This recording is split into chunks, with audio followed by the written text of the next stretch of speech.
¿verdad? Sí. Ok, vamos a ver el sistema renina-angiotensina-aldosterona, ¿no? Entonces, para esto, pues primero tenemos que ver, bueno, esto es para la regulación de la presión arterial. Entonces,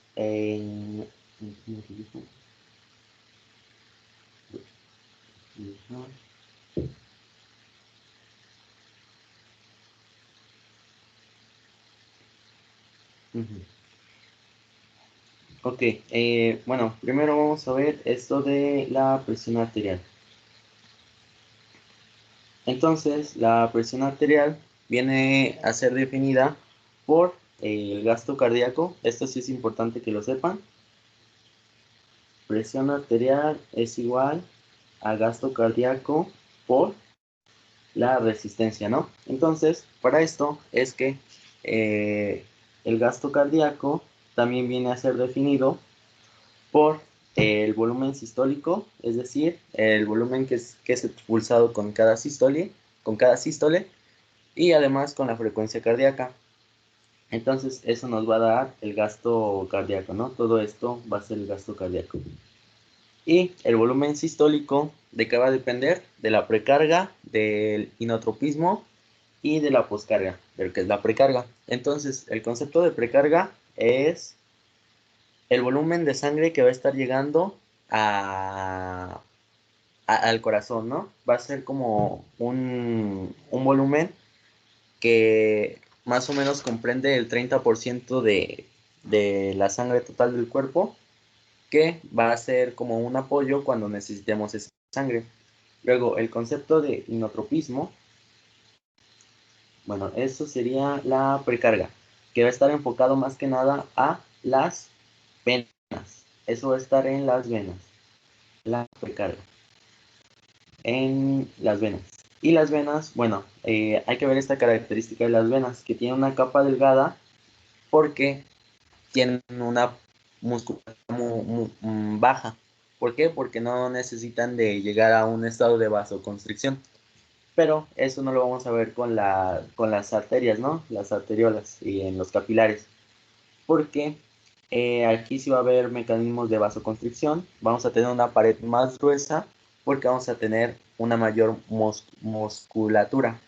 Bueno, pero regresando al concepto de inotropismo, pues ¿qué es el concepto de inotropismo? La contracción cardíaca. Y la poscarga, ¿qué es? Es el volumen expulsado con el corazón, sí, el volumen expulsado del corazón, volumen de sangre expulsado en el corazón por cada bombeo, ¿no? O la fuerza que tiene que romper el corazón para pasar esa sangre a la aorta, ¿no? Y entonces, si vemos ese concepto, vamos a encontrar la definición de la presión arterial. Entonces, la presión arterial, ¿qué va a ser? La poscarga. La poscarga es más que nada la presión arterial. Y entonces, bueno, vamos a ver la regulación de todo esto.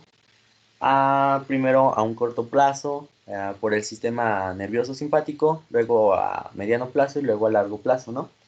Entonces, pues vamos a tener primero, bueno, todo va a empezar aquí en el glomus carotídeo del caído de la aorta.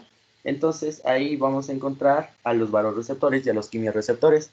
Los vasoreceptores van a responder a estímulos, por ejemplo, cuando tenemos una hemorragia, cuando hay una deshidratación, estamos perdiendo presión en los vasos sanguíneos, hay un menor volumen bueno, disminuye la volemia.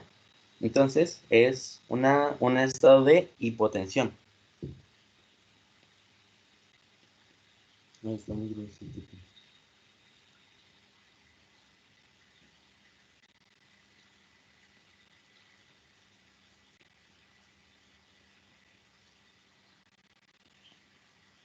Un estado de hipotensión, ¿no? O también los quimiorreceptores que van a responder a estímulos donde hay una cantidad baja de oxígeno o también de dióxido de carbono o está aumentando la osmolaridad, ¿no?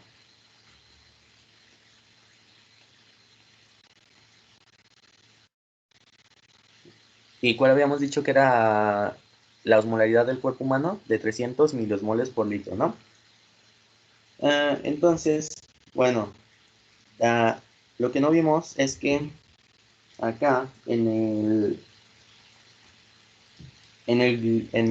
para que se mantenga la tasa de filtración glomerular es que tenemos que tener una presión en esta parte, una presión glomerular de entre 80 y 180, ay, 180 milímetros de mercurio.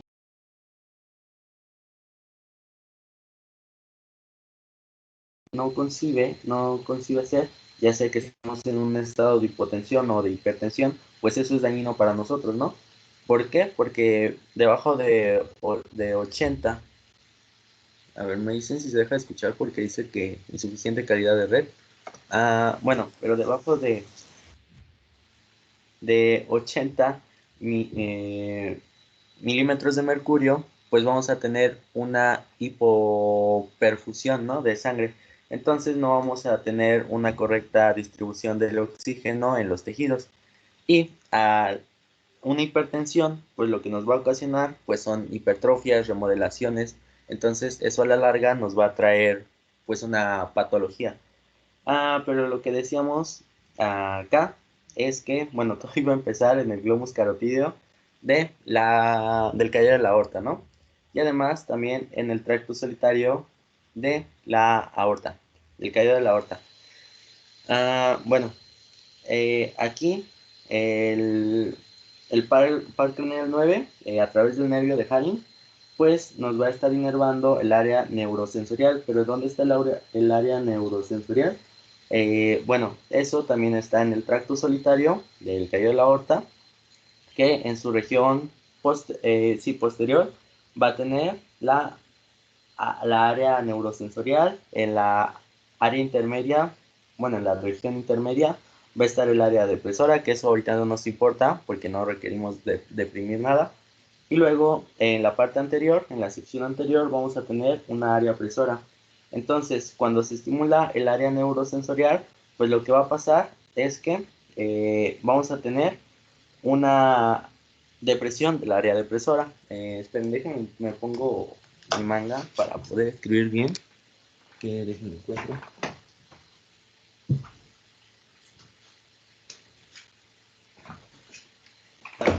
Listo, a ver. Ok, bueno, se los voy a explicar sin escribir ahorita. Que vamos a tener una depresión del área depresora, pero el área presora sí va a estar siendo estimulada, ¿no? Entonces, ¿qué se va a estar estimulando en el área presora? El centro cardioestimulador y el centro vasopresor. Entonces, estos centros finalmente, pues, ¿qué es lo que van a lograr? Una activación del sistema nervioso simpático. Y entonces, para recordar qué era lo que hacía el sistema nervioso simpático, listo, ya me... bueno, ¿qué era lo que hacía el sistema nervioso simpático? Cuando se activaba, pues, en situaciones de estrés. Eh, la ubicación se llama sistema nervioso simpático toracolumbar. Torácico, en la región torácica, a lumbar. Bueno, tenemos la cadena ganglionar, que va a inervarse a más ganglios. Luego eh, el neurotransmisor que ocupamos, pues es la noradrenalina, la adrenalina. Es un sistema adrenérgico.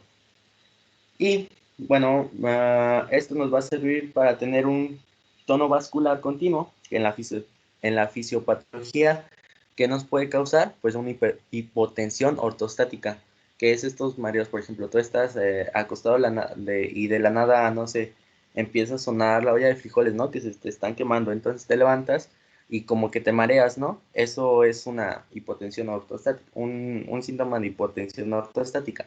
O sea, eso es momentáneo, pero si se prolonga estar activado el sistema nervioso simpático, pues sí, eso puede ser perjudicial, ¿no?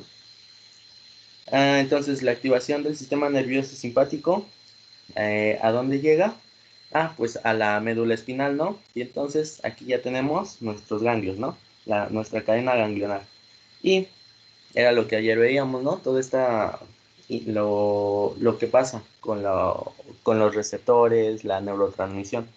Entonces, bueno, vamos a poner primero esto. Esta neurotransmisión en el corazón, pues va a llegar a receptores en el nodo sinusal, que son receptores del tipo beta 1, ¿no? Que son los que encontramos en el corazón, receptores beta 1. Y luego, que este impulso va a bajar por las fibras de Purkinje.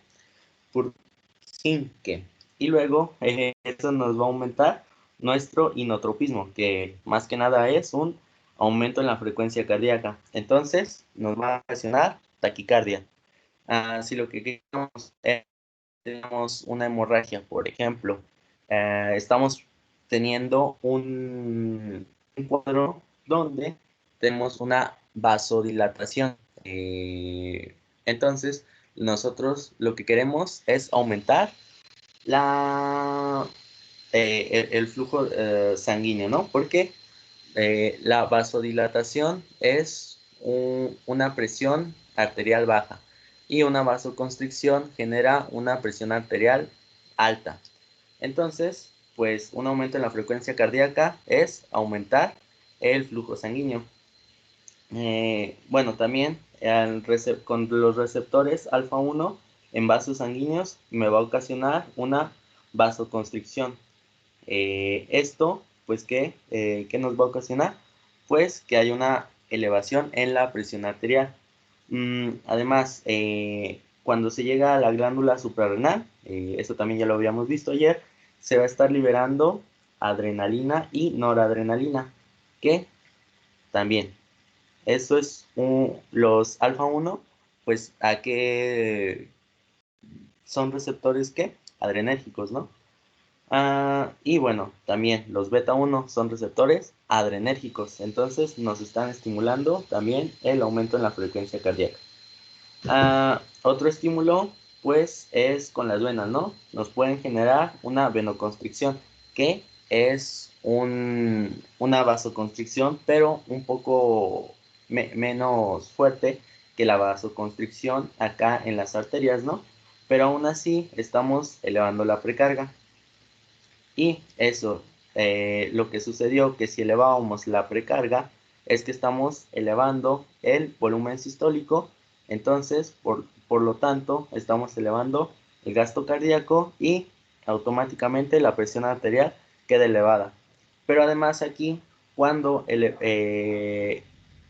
elevamos, bueno, sí, causamos la vasoconstricción, entonces aumentamos la resistencia vascular periférica, que no es más que nada que la resistencia que tenemos aquí. Entonces, por dos lados estamos elevando la presión arterial.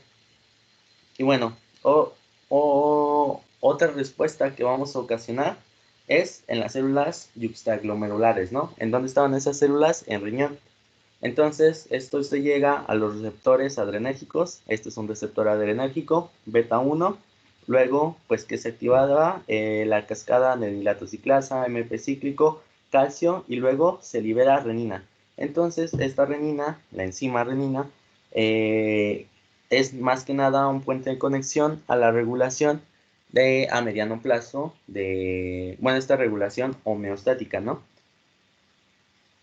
Bueno, aquí ya pasamos a la regulación a mediano plazo. Y bueno, aquí ya vamos a tener la renina. Entonces, aquí vamos a encontrar células mesangiales. Aquí en el dibujo no están, pero aquí vamos a tener células mesangiales. Entonces, las células mesangiales bueno, responden al abatimiento de la presión arterial. Luego, las células maculares en el túbulo contorneado proximal y en el túbulo contorneado distal tienen quimiorreceptores, que esas responden a la disminución de sodio. Y las células también yuxtaglomerulares tienen mecanorreceptores que van a responder al abatimiento de la presión arterial. Entonces, eso va a hacer que se me libere renina. Entonces, una pregunta de examen de la renina, ¿cuál va a ser? ¿Cuáles son los estímulos para la liberación de renina? Entonces, pues uno ya lo habíamos visto. ¿Cuál era? La estimulación beta 1 adrenérgica. Luego, un segundo estímulo, la disminución de la presión arterial. Y un tercer estímulo, la disminución de la reabsorción de sodio, ¿no? Aquí están, estímulos para liberar renina, la estimulación beta 1 adrenérgica, la disminución de sodio y la disminución de la presión arterial. Ok, entonces, la renina, pues ya hemos dicho, es una enzima. ¿Y qué va a hacer? Ah, bueno, va a tomar el angiotensinógeno que siempre se va a estar produciendo desde el hígado para convertírmelo en la angiotensina 1.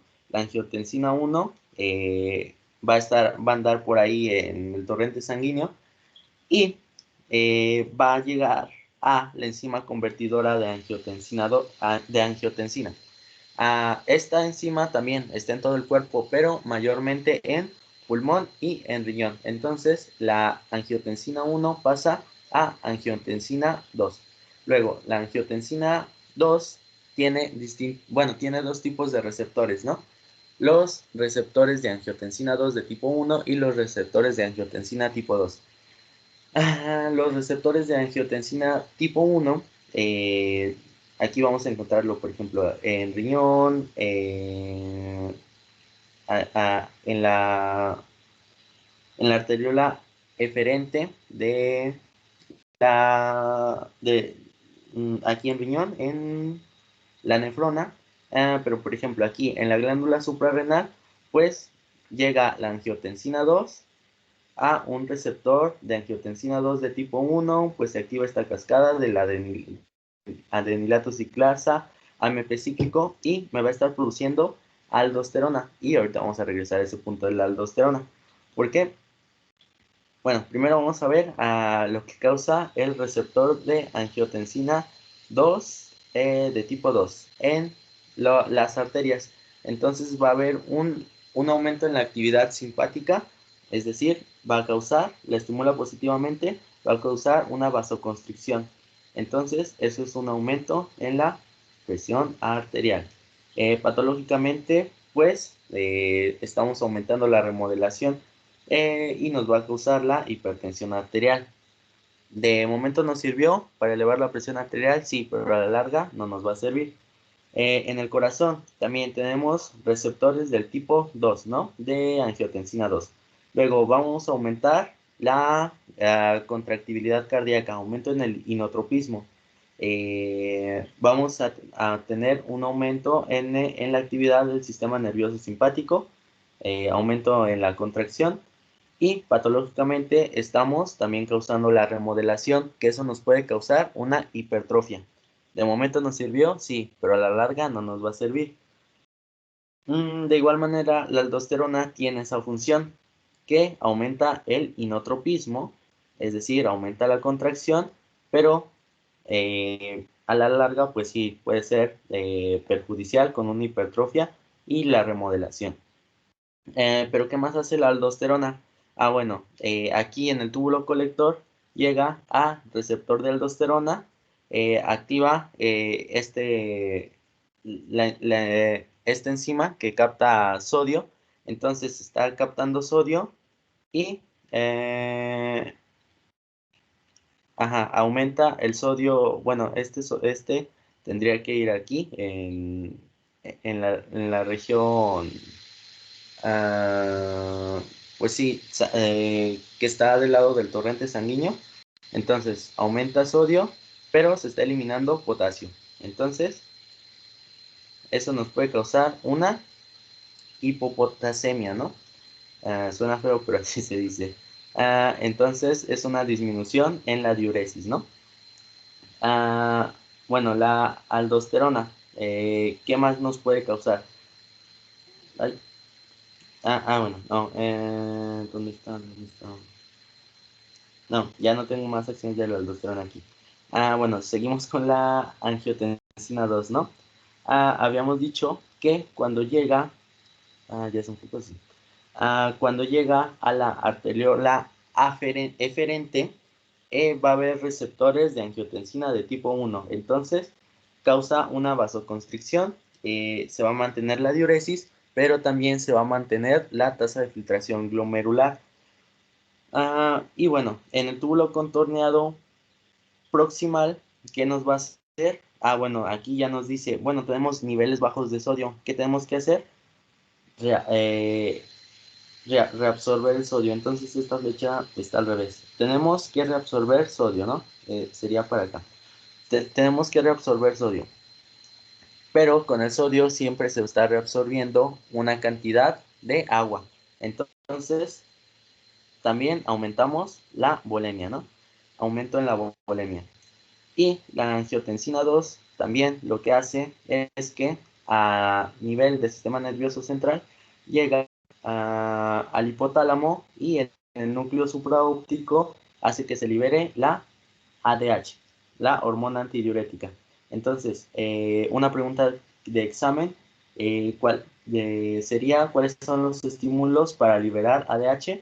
Bueno, mayormente es un aumento en la osmolaridad del 2%. La molaridad. La disminución de la presión arterial, disminución de la volemia entre un 8 o 10% y la angiotensina 2.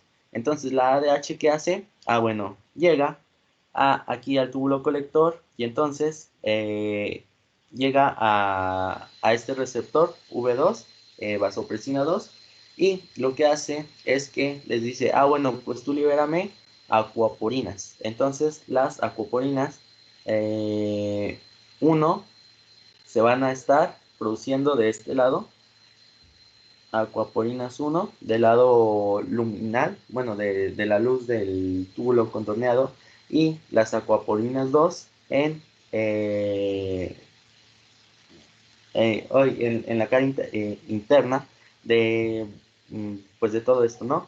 Y entonces lo que nos va a producir es que aquí es una mayor recaptación de agua y entonces hay un aumento en la volemia. Pero también la ADH regula vasopresinas en las arterias y entonces eso nos va a causar una vasoconstricción. La ADH, ya se enfocó, las vasopresinas 1 en las arterias. Entonces, pues eso es una regulación a mediano plazo de la presión